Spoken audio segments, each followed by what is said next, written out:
With Kyrie Irving, we got this report yesterday from the Nets that the Nets want change from Kyrie Irving, that Brooklyn doesn't want to run it back with Kyrie unless significant changes are made. And we dove into this article by The Athletic, and I talked about how in the article they talk about how the Nets don't believe Kyrie Irving will change. That's why they want to move off of Kyrie. They don't believe that he will buy into the team and be that team guy and sacrifice and do whatever is necessary to help this team win a championship. And that's why the owner and the organization themselves want Kyrie gone.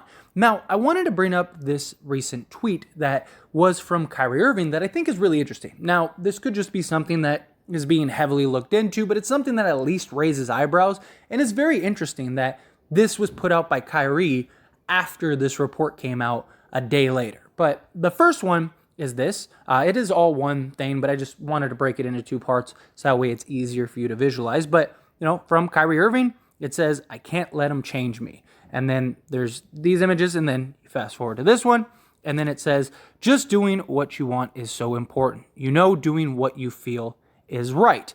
Now, the reason I think that this is significant is because, again, Kyrie Irving is a guy that stands by his beliefs, and I respect him for that. A lot of people give him slack for the whole jab ban and stuff like that, and I respect him sticking by his beliefs. That's why we live in the country in which you can stick by your beliefs and do what you feel is right.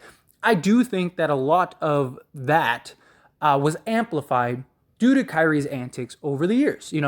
Yes, that was a big thing, and the Nets are definitely holding that to him. But I do think that just his history of taking days off just for, whatever, for family. He took a family vacation for 3 days. He missed it 2 weeks just for personal time.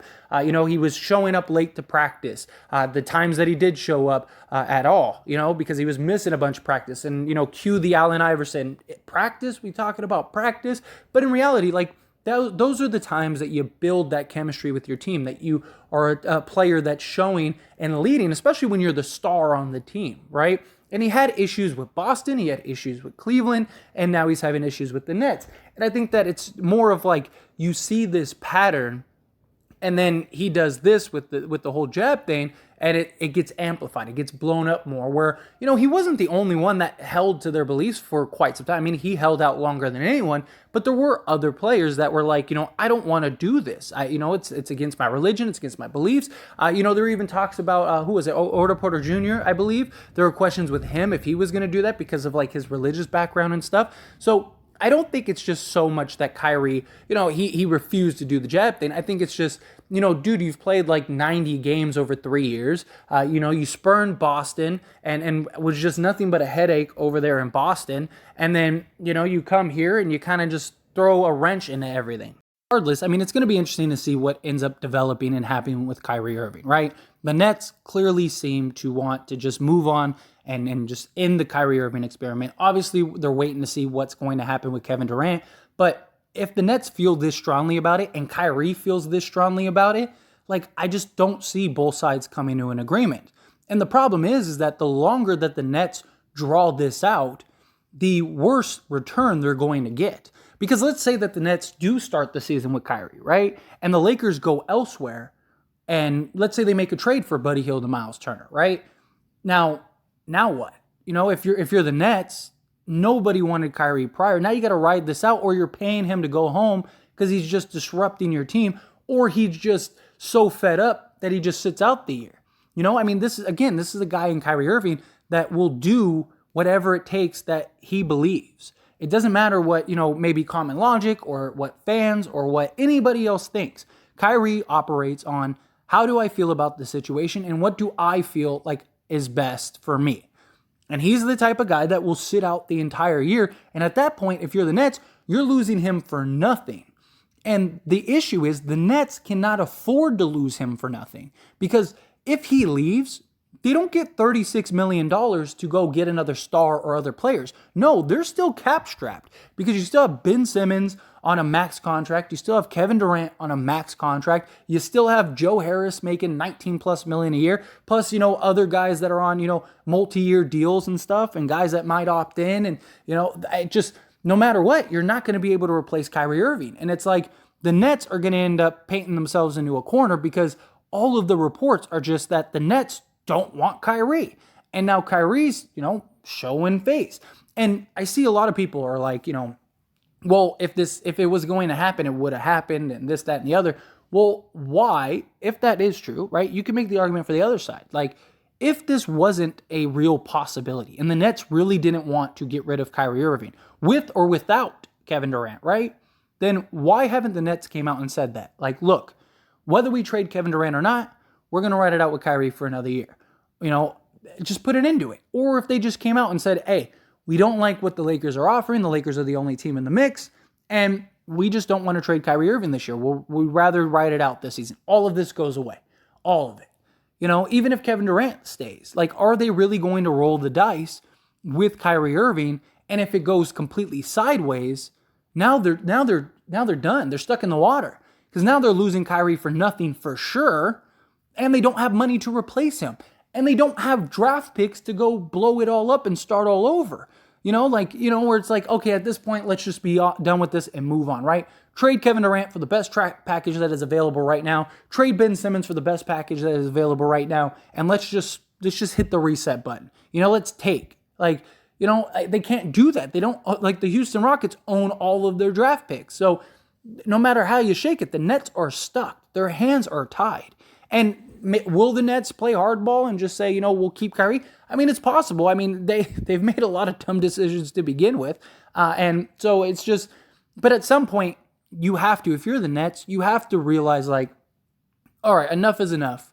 Like, it's time to cut your losses. Joe Tsai, he's been very open about, like, he doesn't want Kyrie. That he's talked about how I'd rather have a 40-win team that I am proud of than the team I have now. Like, he doesn't believe Kyrie Irving is going to buy in. The Nets don't believe Kyrie Irving is going to buy in. And if that report wasn't true, and maybe Kyrie just tweeted this thing just for the sake of tweeting it, it's still a little sus. I don't want to look too much into Kyrie, especially Kyrie Irving's mind and tweets and stuff, but it's just timing is a little odd.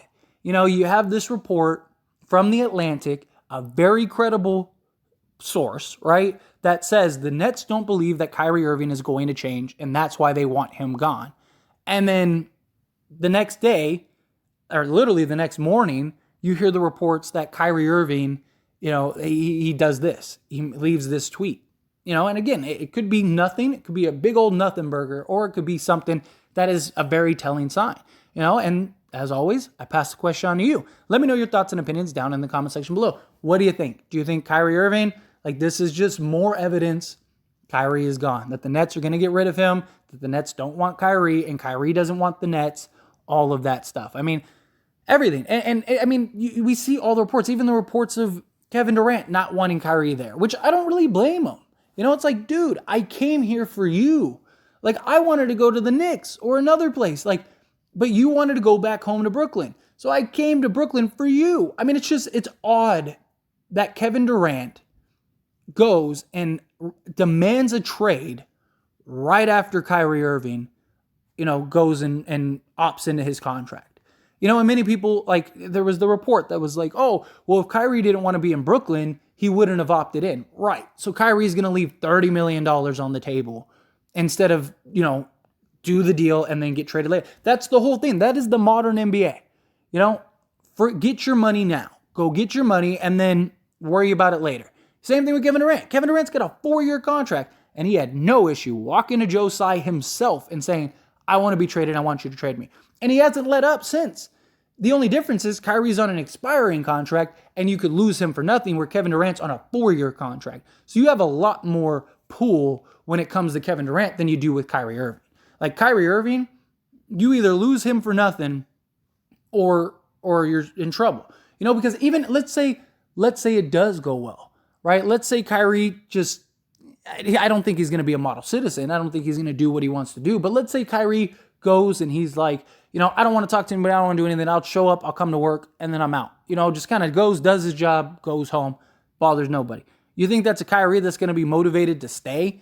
When he could go to the Lakers and the Lakers could sign him a max, and I don't think the Nets are going to give him a max. And that's how we got in this whole mess, because the Nets didn't want to give him a max. I don't know how this is going to happen. And Kevin Durant isn't changing his thought process of, like, I want to be traded. So I don't know. But again, However you feel about it, I'd love to hear your thoughts and opinions down in the comment section below. One last little shameless plug is I did start As It Stands Lakers. It is a channel just like this, dedicated to only the Lakers, because the Lakers are my favorite team. And on this channel, As It Stands, I talk about all teams, all sports, stuff like that. We have football season coming up, so I'm definitely looking forward to that as well. And I just wanted to make a dedicated channel to the Lakers to give the ins and outs. Now, all the big stuff, all the big news and stuff, I will still post here on this channel.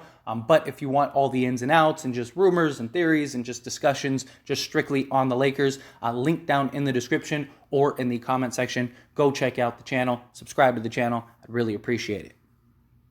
That being said, hit that like button. Helps me out a lot. Lets me know you enjoy these types of videos, and I truly appreciate it. If you're not subscribed to the channel, hit that subscribe button, followed by the bell notification. Stay up to date with all things sports. Join this wonderful community and all of our discussions. I'll see you all in the next one. Thank you.